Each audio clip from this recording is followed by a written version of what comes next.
જ્યારે બી ઇન્જેક્શન કે એનેસ્થેસિયા વગર દાંત કાઢવાની કોઈ વાત આવે તો લોકો એમને તરત જ ડરતા હોય છે. અમારી સંસ્થા શ્રી ગાયત્રી સેવાધામ ટ્રસ્ટ છે, જે ભારતની આયુર્વેદિક દંત ચિકિત્સા જાલંધર બંધયોગ પદ્ધતિ ઉપર કામ કરે છે. ઘણા વર્ષોથી અમારા પપ્પા અને એમના ગુરુ હરિલાલ શાસ્ત્રી, ત્રંબકરામ શાસ્ત્રી, એવી રીતે ગુરુ શિષ્યની જે પરંપરા મુજબ દાંતનું કામ છે અમારું. આજે હું છું ગોંડલમાં અને મારી સાથે છે દાદા દીપકભાઈ. હવે એમનો જે અનુભવ છે એ જાતે કહેશે કે એનું શું કેવી રીતે કામ થયું અને કેટલા ખુશ છે એ.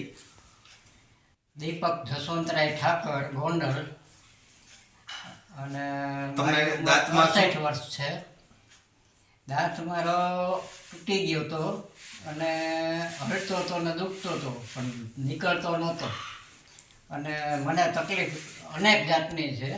મને મેડિકલની દવાનું રિએક્શન આવવાથી શરીરમાં ઘણી જાતની નબળાઈ આવી ગઈ હતી. એના હિસાબે ઘણી જાતની તકલીફો જાતની થાય છે. એના હિસાબે હું જઈ શકતો નહોતો કેમ્પમાં. ઠંડુ પાણી મોઢામાં ન નાખી શકું, મોઢા ઉપર ઠંડુ પાણી છાંટે એ પ્રક્રિયા પણ ભરતભાઈ કરે છે. પણ એની મેં ના પાડી. મેં કીધું પાણી અડાડતા નહીં, નહીંતર મને છીકવું આવશે તો પ્રક્રિયા આપણી આખી ખોરંભે પડશે.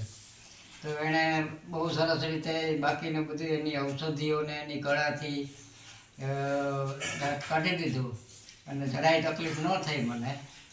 અને એ પેઢા ભરાઈ જવા માટેની પણ ઔષધિ આપી છે કે એ ખાડો પડ્યો હોય એ પણ ઝડપથી ભરાઈ જાય, 2 દિવસમાં રૂજાઈ જાય, પેઢા ખરા થાય.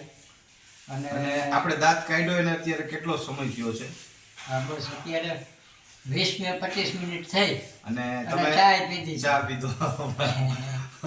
અમે ભરતભાઈ બે હારે ચા પીધી અને કાંઈ વાંધો નથી આવ્યો, દુખાવો નથી થતો. અને બહુ સરસ ભગવાન એનું ભલું કરે. અને એને ઘણા આવી રીતના કર્યા છે ને મારા જેવા જે કેમ્પમાં ન જઈ શકતા હોય એને ઘરે જઈને એ સેવા આપે છે. અને ફૂલ નહીં તો ફૂલની પાખડી રૂપે સૌ એને આપે, એ સ્વીકારી લે છે. એ જરૂરી છે અને એ એના જીવન નિર્વાહ માટે એ જરૂરી છે. એટલે એ એની રીતના એક સાથે બધું ક્યુમ્યુલેટિવ કરીને જ્યાં જવાનું હોય મારા જેવા તકલીફવાળા માટે એ બધું ભેગું કરીને જ નીકળે. એટલે એને પણ સરળ પડે, ઓછા ટાઈમમાં વધુ કામ થાય અને બહુ બધાને સરળતા દે. બહુ સરસ કામ છે. જનરલી જૂની કહેવત છે એવી રીતે, અને અમને ગ્રામ્ય વિસ્તારમાં કહેતા બી હોય છે કે દાંત કાઢ્યા પછી જનરલી લોકો દુઃખના ચહેરાનો ભાવ હોય મોઢા ઉપર, પણ દાંત કાઢ્યા પછી બી દાંત કાઢતા હોય તો એ અમારા માટે ખૂબ સારું કહેવાય.